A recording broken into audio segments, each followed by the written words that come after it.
जन्म कुंडली सिर्फ 12 भावों में नहीं बटी हुई होती है। इन 12 भावों में पड़ने वाली 12 राशियां दरअसल में नवांशों में बटी हुई होती हैं और जिसके बाद हमें एक मैजिकल नंबर प्राप्त होता है और वह मैजिकल नंबर है 108 या 108। इस नंबर तक हम कैसे पहुंचे, इसको समझने से पहले आइए देखते हैं कि नवांश होता क्या है।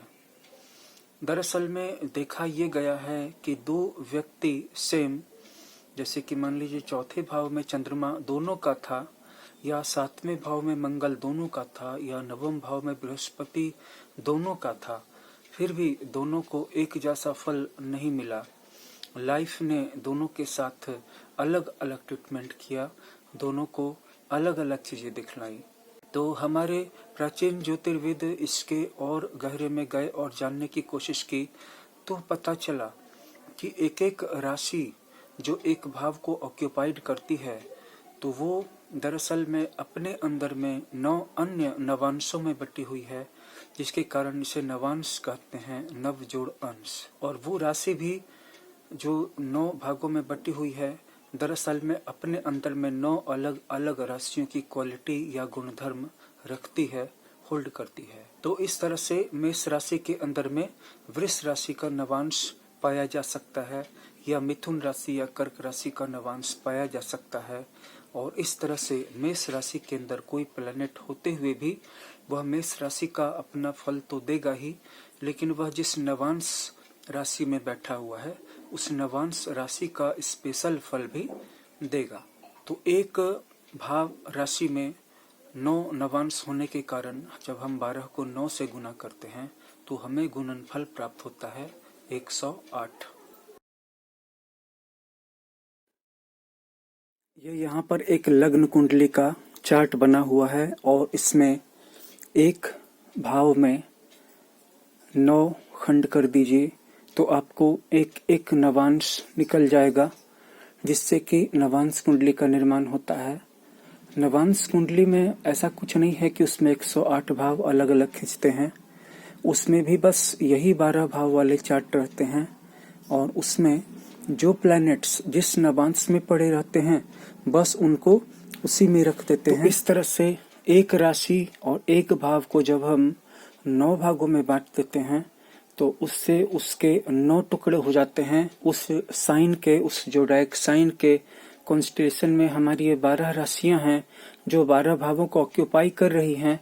तो एक एक राशि दरअसल में 9 भागों में बटी हुई है और इसमें से हर एक भाग का अपना एक मौलिक गुणधर्म होता है जो अपने राशि स्वामी के अनुसार कार्य करता है। और ये सारे नवांश जो हैं इनके अपने राशि स्वामी होते हैं और वो बिल्कुल ही एक दूसरे से अपने गुणधर्म में अलग अलग होते हैं, डिफरेंट होते हैं और यूनिक होते हैं। और इन्हीं एक राशि में पड़ने वाले 9 भावों को जब हम इन समस्त 12 भावों से गुना कर देते हैं तो 1 गुना 9 गुना 12 बराबर 108, वह मैजिकल नंबर हमें प्राप्त हो जाता है। ये जो मैजिकल नंबर है 108, ये समूची 12 भावों की कुंडली में 108 अंश या 108 टुकड़े बटे हुए हैं और इन 108 टुकड़ों को जानने के बाद ही जन्म कुंडली में सही प्रेडिक्शन किया जा सकता है। और सिर्फ 12 भावों को देख करके और 12 भावों में पड़ने वाले ग्रहों को देख करके किया जाने वाला प्रेडिक्शन जो होगा वो छिछला होगा, उसमें ज्यादा दम नहीं होगा। जन्म कुंडली का अध्ययन करते समय नवांश कुंडली का अध्ययन करना इसलिए भी और ज्यादा इम्पोर्टेंट हो जाता है क्योंकि जैसा कि अभी हमने इन 12 भावों में देखा तो बहुत सारे लोगों की कुंडलियों में समानताएं होती हैं। जैसे कि हमने कहा कि नवम भाव में बृहस्पति 2 व्यक्तियों का था, 7वें भाव में मंगल 2 व्यक्तियों का था और चौथे भाव में भी चंद्रमा था, दोनों का था। तो जब सभी ग्रह एक जैसे मिल रहे थे तो क्या वजह थी कि उनके लाइफ का रिजल्ट अलग अलग आ रहा था। तो लाइफ के रिजल्ट में समानता क्यों नहीं आ रही थी, तो इसी बात को समझने के लिए हमने ये नवांश कुंडली को आपको एक्सप्लेन किया। और इस नवांश कुंडली के अलग अलग भावों में क्या एस्पेक्ट होते हैं और उनका क्या रिजल्ट होता है, इसी बात को हम आने वाले वीडियोज में समझने की कोशिश करेंगे। और आप भी अपनी जन्म कुंडली में सिर्फ 12 भावों का अध्ययन न करें बल्कि नवांश कुंडली को भी निकालें। और जो नवांश कुंडली होती हैं वो एक ही व्यक्ति की जो एक तरफ आप लग्न कुंडली रखिए और एक तरफ आप नवांश कुंडली रखिए, और जो बात लग्न कुंडली में कंफर्म हो जाए वही अगर नवांश कुंडली में भी पुष्ट हो जाए तो फिर उस प्रेडिक्शन को पक्का मानिए। और अगर सिर्फ लग्न कुंडली जिस बात को पक्का कर रही है और नवांश कुंडली उसके अगेंस्ट या उसके कंट्राडिक्शन में प्रेडिक्ट कर रही है तो फिर आप उसकी पुष्टि न करें। इसीलिए जैसे मान लीजिए कि कोई मजबूत ग्रह उच्च का होकर के 10वें भाव में बैठा हुआ है तो क्या उसको बहुत ऊंचे स्तर की ऊंचे ओहदे की जॉब मिलेगी, बहुत ही ऊंचे रसुख वाला जॉब प्राप्त कर लेगा? जरूरी नहीं है। जब तक कि उसका 10वें स्थान में बैठा हुआ ग्रह नवांश राशि में भी अनुकूल राशि में बैठा हुआ हो, अगर वह नवांश राशि में भी अनुकूल नवांश में बैठा हुआ हो, तब तो फिर उसको ऊंचा पद लेने से कोई भी नहीं रोक पाएगा। और यही बात 12 भावों के प्रेडिक्शंस पे लागू होती है। तो वहां पर हमने 12 भावों वाली जन्म कुंडली के चार्ट को देखा। यहाँ पर हम एक एक राशि करके समझ रहे हैं। इस चार्ट में हमने 12 भावों को नहीं लिया है, सिर्फ एक भाव को लिया है और उस भाव में किसी एक राशि को चुन लेते हैं। फॉर एग्जाम्पल हम यहाँ पर मेष राशि को चुन लेते हैं। तो इस मेष राशि में जो सबसे पहला नवांश पड़ेगा वह मेष राशि का पड़ेगा, दूसरा वृष राशि का पड़ेगा। अब हम इसे सीधा कर लेते हैं।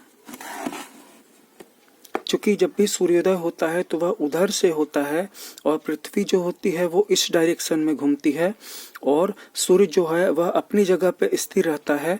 तो पृथ्वी जब इधर से घूमती है तो ऐसा लगता है कि सूर्य उदय हो रहा है, यानी कि सूर्य घूम रहा है। तो पृथ्वी के घूमने के कारण सबसे पहले जो मेष राशि का जो नवांश होता है, यानी कि मेष राशि का सबसे पहला नवांश जो मेष नवांश है वो सबसे पहले वहां पर जाता है और इसके अंदर में सूर्य पड़ता है। इसके बाद वृष राशि का नवांश आता है, इसके बाद मिथुन राशि का नवांश आता है। इसी तरह से कर्क, सिंह, कन्या, तुला, वृश्चिक, धनु, ये 9 नवांश राशियां मेष राशि के अंदर में पड़ती है। और वृष राशि के अंदर में धनु राशि के ठीक बाद आने वाला नवांश जो मकर नवांश है वहां से स्टार्ट होता है और मकर, कुंभ, मीन और फिर से मेष, वृष, मिथुन राशियां वहां पे शुरू हो जाती हैं नवांश राशियों में। तो इस चार्ट को अगर आपने अच्छी तरह से समझ लिया है तो अब आप फाइनली फिर से मेष राशि की ओर चलिए और देखिए कि यहाँ पर हमने मेष, जिसे कि यहाँ पर 1 से इंडिकेट किया है अच्छी तरह से समझ में आने के लिए, और इसके बाद वृष के नंबर को बाहर में लिखा है और फिर तीसरे नंबर के मिथुन और कर्क राशि को ऐसे ही आगे लिखा है। तो इस मेष राशि को हमने यहाँ पर एक अकेले भाव के अंदर में ही 9 भागों में बांट दिया है और यही वो प्लेस है जहाँ से सूर्योदय होता है, सनराइज होती है और धीरे धीरे सूर्य हो या फिर कोई भी स्टार क्लस्टर हो या कोई भी मून हो, वह लग्न के रूप में यहाँ से उदित होता रहता है, राइज करता रहता है।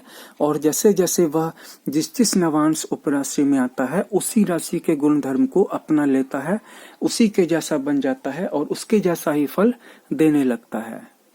तो नवांश कुंडली के अध्ययन के इंक्लूजन के बाद जो बात हमें पता चलती है वो ये है कि ज्योतिष में जो कुछ भी सरल है वो लाभदायक नहीं है और जो कुछ भी लाभदायक है वह सरल नहीं है, सिंपल नहीं है।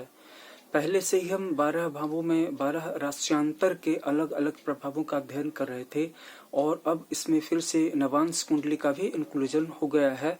तो इस तरह से टोटल कैलकुलेशन पॉइंट की संख्या बहुत ज्यादा बढ़ गई है और एक बार अगर आप अच्छी तरह से समय दे देते हैं तो आप अपने भविष्य को, अपने मित्रों के भविष्य को, अपने फैमिली मेंबर्स के भविष्य को अच्छी तरह से समझ सकते हैं और अच्छी प्रेडिक्शन कर सकते हैं। और यह आने वाले समय में आपके जीवन में विभिन्न प्रकार के ग्रह कैसा फल करेंगे इसको तय करने में, इसको डिसाइड करने में बहुत अहम भूमिका निभा सकता है। धन्यवाद।